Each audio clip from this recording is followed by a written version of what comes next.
A fascinante história de São Bento. Um pilar para a civilização ocidental, Bento de Núrcia. O homem que o mundo viria a conhecer como São Bento, nasceu por volta do ano 480, na pitoresca região da Úmbria, na Itália, mais precisamente na cidade de Núrcia. Sua origem não era humilde. Ele veio de uma família nobre e abastada, o que, naturalmente, lhe proporcionava acesso às melhores oportunidades educacionais e sociais daquele período turbulento. Contudo, desde muito cedo, a alma de Bento se revelou diferente. Ele possuía uma inclinação profunda para a vida religiosa e um desejo inegável de se afastar das superficialidades, das vaidades e das ambições mundanas que tantos outros perseguiam. Seu coração buscava algo mais genuíno, uma conexão mais profunda com o divino, um propósito que transcendesse as efemeridades terrenas. A jornada de Bento em busca desse propósito começou quando seus pais o enviaram à efervescente Roma para receber sua educação. A capital do outrora glorioso Império Romano, embora ainda grandiosa em sua arquitetura e história,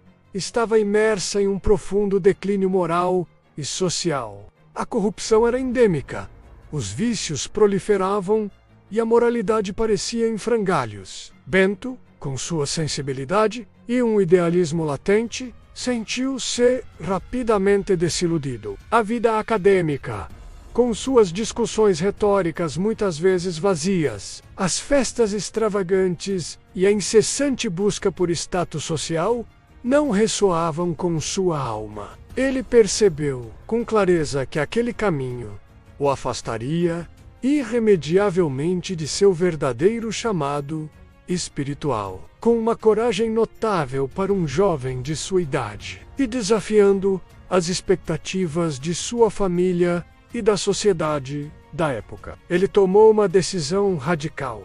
Abandonou seus estudos e a vida mundana de Roma. Não era uma fuga, mas uma busca deliberada por uma autenticidade maior. A forja espiritual em Subiaco. O eremita e seus primeiros discípulos. Por volta de seus 20 anos, Bento buscou o isolamento absoluto. Ele retirou-se para Subiaco, uma área montanhosa e remota, situada a leste de Roma.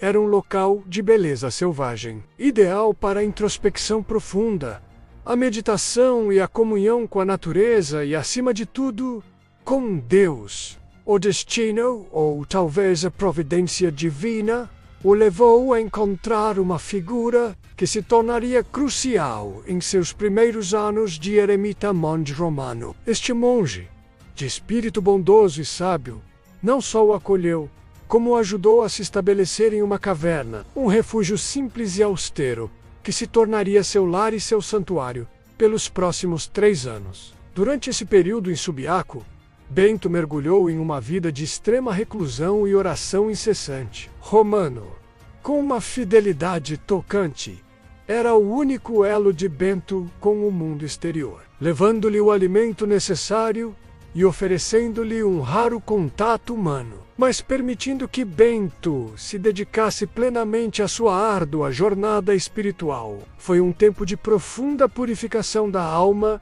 e de um intenso autoconhecimento. Bento enfrentou tentações avassaladoras, privações físicas severas e os desafios psicológicos inerentes ao isolamento prolongado. No entanto, cada obstáculo, cada momento de dificuldade, apenas serviu para fortalecer sua fé inabalável e sua determinação férrea. Sua disciplina rigorosa e sua dedicação fervorosa foram tamanhas que, mesmo em meio à sua reclusão quase total, sua reputação de santidade começou a se espalhar. Pessoas de vilarejos próximos, ouvindo os sussurros sobre o homem santo da caverna, começaram a procurá-lo, vindo em busca de conselhos, de orientação espiritual e, por vezes, de cura para suas aflições físicas e espirituais. Essa fase em Subiaco foi o cadinho onde a alma de Bento foi forjada. A solidão e a constante oração o prepararam para a missão muito maior que o esperava. Ele aprendeu a escutar a voz de Deus em meio ao silêncio da natureza, e a lidar com as complexidades da alma humana, desenvolvendo uma profunda compreensão da condição humana. Suas experiências ali seriam a base para tudo o que ele viria a construir. Os primeiros desafios da liderança comunitária, Vicovaro, e a sabedoria da experiência. Com o passar do tempo, a fama de Bento cresceu exponencialmente, transcendendo os vales e montanhas de Subiaco. Sua sabedoria serena, sua autoridade moral e sua profunda conexão com o divino eram notáveis, e muitos viam nele um verdadeiro guia espiritual, um farol em tempos de incerteza. Foi então que monges de um mosteiro vizinho, em Vicovaro, aproximaram-se dele, fazendo um pedido formal e urgente, que ele assumisse a liderança como seu abade. Inicialmente, Bento hesitou. Ele era um homem de grande discernimento e sabia que a vida em comunidade, especialmente com um grupo que talvez não estivesse totalmente alinhado com seus ideais de disciplina rigorosa e devoção espiritual, apresentaria desafios significativos. Ele valorizava a sinceridade na fé e a verdadeira busca por Deus. No entanto, movido por um profundo senso de dever, de serviço, e talvez pela percepção de que Deus o chamava para essa nova fase, ele aceitou. Sua liderança, contudo, revelou-se um teste árduo. Bento implementou regras estritas e um programa de vida que visava restaurar a disciplina, a ordem e a verdadeira essência da vida monástica. Ele buscava uma comunidade onde a oração e o trabalho fossem levados a sério, e onde a vida fraterna fosse vivida em sua plenitude. Infelizmente, nem todos os monges estavam dispostos a abraçar tal rigor. Alguns se sentiam desconfortáveis com as mudanças. Outros resistiam à disciplina, preferindo uma vida mais cômoda. A resistência, lamentavelmente, se transformou em hostilidade. E a história, documentada por São Gregório Magno em seus diálogos, narra um episódio sombrio. Alguns monges, tomados pela insatisfação e pelo ressentimento, tentaram envenená-lo, oferecendo-lhe um cálice de vinho envenenado. O plano, miraculosamente, falhou. Segundo a tradição, quando Bento abençoou o cálice antes de beber, a vasilha se estilhaçou. Percebendo a trama, Bento, com uma calma impressionante e uma profunda tristeza, repreendeu os monges e, com a lucidez que o caracterizava, concluiu que sua presença ali era mais prejudicial do que benéfica para a comunidade, que obviamente não estava pronta para sua liderança. Assim, sem rancor, ele decidiu retornar à sua amada vida de eremita em Subiaco. Esse incidente, embora doloroso e perigoso, não desanimou Bento. Pelo contrário, sua fé e sua resiliência foram reafirmadas. Sua experiência em Vicovaro, embora frustrante e desoladora em um primeiro momento, serviu como um aprendizado valioso sobre a natureza humana, a fragilidade da fé de alguns e a complexidade da liderança espiritual. Em vez de recuar para sempre na solidão, ele atraiu ainda mais discípulos. Desta vez, pessoas que realmente desejavam seguir um caminho de vida dedicado, disciplinado e autêntico. Em Subiaco, ele não se limitou a um único mosteiro. Ele fundou nada menos que 12 pequenos mosteiros, cada um com seu próprio abade e uma comunidade de monges, todos vivendo sob a orientação espiritual e a influência direta de Bento. Esses mosteiros eram os embriões da organização que ele viria a aprimorar e que se tornaria um modelo para o monaquismo ocidental. Cada um desses mosteiros era uma pequena célula de fé, trabalho e comunidade, preparando o terreno para a obra que estava por vir. Monte Cassino, a edificação da abadia e o legado da regra. Por volta do ano 529, Bento sentiu um novo e poderoso chamado, um sinal de que sua missão em Subiaco havia cumprido seu propósito. Ele deixou a região e empreendeu uma jornada para o Monte Cassino, uma colina imponente e estratégica localizada majestosamente entre Roma e Nápoles, no Lácio. Este local não era escolhido ao acaso. Era, na época, um reduto de paganismo arraigado, com um antigo e venerado templo, dedicado ao deus Apolo, onde ainda se praticavam rituais pagãos. Com a audácia, a fé inabalável e a visão que lhe eram características, Bento e seus fiéis seguidores realizaram um ato simbólico de grande importância. Derrubaram o templo pagão, e sobre suas ruínas ergueu-se uma nova e promissora estrutura. Ali nasceu a Abadia de Monte Cassino, um mosteiro que se tornaria, sem sombra de dúvida, um dos mais importantes e influentes centros monásticos de toda a Europa, um farol de cristianismo e civilidade. Foi neste solo sagrado, em Monte Cassino, que São Bento dedicou-se à escrita de sua obra-prima, um documento que transcenderia séculos e influenciaria profundamente a civilização ocidental. A regra de São Bento, este documento não era simplesmente um conjunto de diretrizes e normas para a vida monástica. Era, na verdade, uma verdadeira constituição para a vida em comunidade. Um guia espiritual e prático que revolucionaria o monaquismo ocidental e, por extensão, grande parte da sociedade medieval. A regra de São Bento é um testemunho eloquente da sua sabedoria, do seu profundo discernimento sobre a natureza humana e da sua genialidade organizacional. Ela se destaca por um equilíbrio notável entre a oração fervorosa, o trabalho manual e intelectual diligente e a vida fraterna em comunidade, tudo isso temperado por uma disciplina sensata e profundamente humana. Não era uma disciplina militarizada, mas uma que buscava a perfeição pela humildade e obediência. Sua filosofia central, que se tornaria um lema para incontáveis gerações de monges e leigos, pode ser resumida na frase latina ora et labora, que significa ora e trabalha.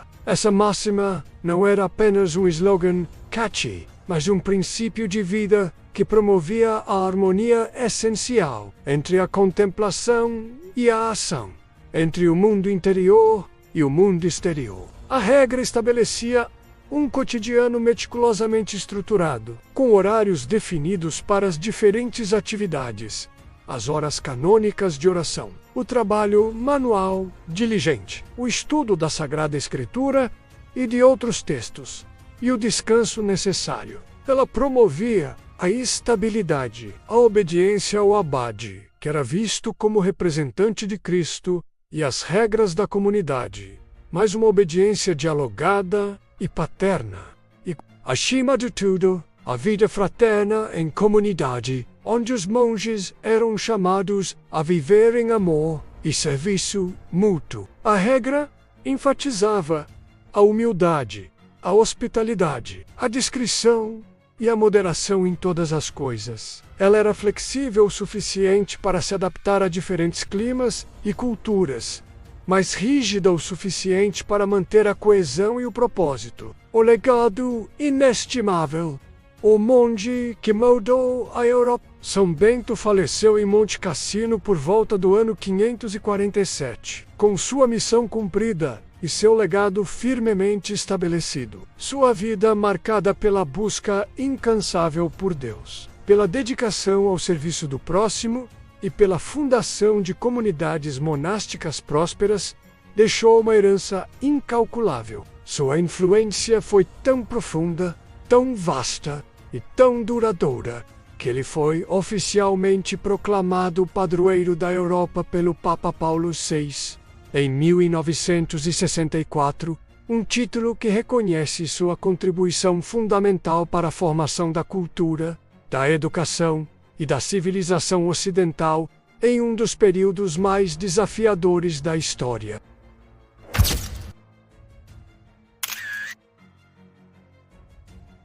Centros de aprendizado e preservação do conhecimento. Em uma era onde a alfabetização era rara e os livros eram artigos de luxo, os monges beneditinos dedicaram-se incansavelmente à cópia e preservação de manuscritos antigos, tanto religiosos quanto clássicos. Eles trabalhavam nos scriptoria, verdadeiras fábricas de livros, garantindo que o vasto conhecimento da antiguidade grega e romana não se perdesse para sempre. Suas bibliotecas monásticas eram, e muitas ainda são, tesouros inestimáveis de saber, atuando como verdadeiras universidades medievais, onde a leitura e o estudo eram pilares da vida diária. Eles desenvolveram as artes da caligrafia, da iluminura e da encadernação, transformando cada livro em uma obra de arte. Centros de agricultura e inovação econômica. Longe de serem meros contemplativos, os monges beneditinos eram hábeis agricultores, engenheiros e administradores. Eles desenvolveram técnicas agrícolas avançadas para a época, recuperaram terras degradadas, drenaram pântanos, construíram moinhos e promoveram a produção de alimentos em larga escala.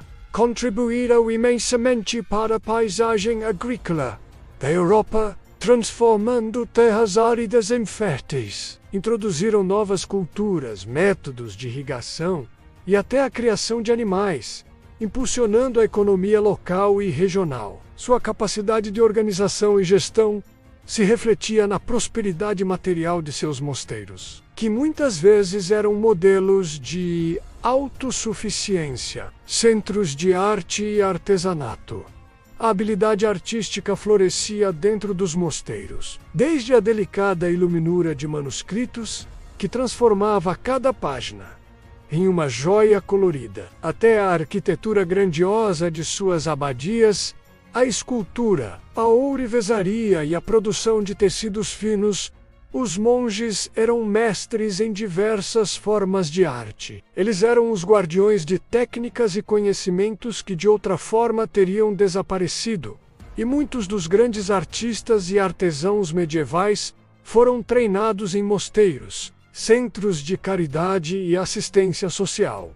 Os mosteiros beneditinos desempenhavam um papel crucial na rede de apoio social de suas comunidades. Eles ofereciam abrigo seguro a viajantes e peregrinos em uma época de estradas perigosas e poucas hospedarias. Cuidavam dos doentes em suas enfermarias, que muitas vezes funcionavam como os únicos hospitais da região, e distribuíam alimento e assistência aos pobres e necessitados. Eram centros de misericórdia e hospitalidade, praticando o amor ao próximo de forma concreta. Fatores de unidade e paz. Em um continente fragmentado por guerras e rivalidades feudais, os mosteiros beneditinos, com sua rede interligada e sua lealdade à regra, contribuíram para uma sensação de unidade espiritual e cultural. Eles promoviam a paz e a estabilidade em suas regiões, servindo muitas vezes como árbitros em disputas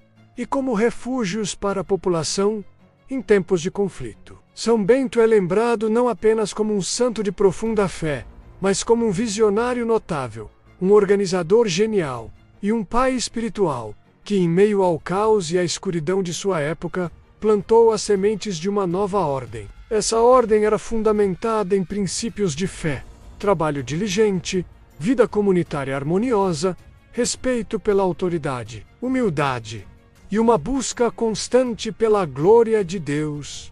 Hoje, a ordem beneditina continua a florescer em todo o mundo, com mosteiros e comunidades que, mesmo adaptando-se aos tempos modernos, permanecem fiéis aos preceitos de seu fundador. Esses mosteiros continuam a ser oásis de paz, de estudo, de oração e de trabalho, testemunhando a perene relevância da regra de São Bento para a vida espiritual e para a organização social. A história de São Bento nos lembra que, mesmo nos tempos mais desafiadores e incertos, a busca por uma vida com propósito, a dedicação à disciplina pessoal e o compromisso com o bem comum podem verdadeiramente transformar o mundo. Sua mensagem atemporal de ora et labora continua a ressoar poderosamente em nossos dias, convidando-nos a encontrar equilíbrio em nossas próprias vidas, cultivando tanto a dimensão espiritual